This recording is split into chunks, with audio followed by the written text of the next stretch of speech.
মৰিগাঁও জিলাৰ আয়ুক্তা সন্মানীয়া অনামিকা তেওৱাৰী ডাঙৰীয়ানী,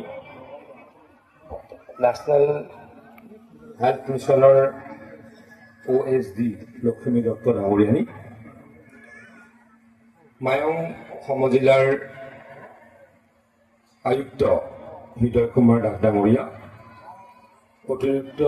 জিলা আয়ুক্ত নীতিশা বৰা ডাঙৰীয়ানী, সন্মানীয় ডক্টৰ অৰুণ কুমাৰ নাথ ডাঙৰীয়া, প্ৰবীণ ডেকা ডাঙৰীয়া,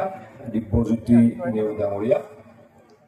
আমাৰ আজিৰ এই সভাত উপস্থিত জাগিৰোড সমষ্টিৰ বিভিন্ন অঞ্চলৰ পৰা অহা মোৰ সুহৃদ ব্যক্তিসকল, সুধীবৃন্দ।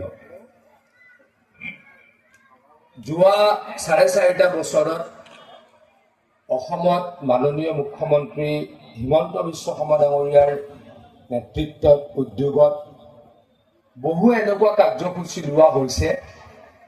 যি কাৰ্যসূচীসমূহে অসমক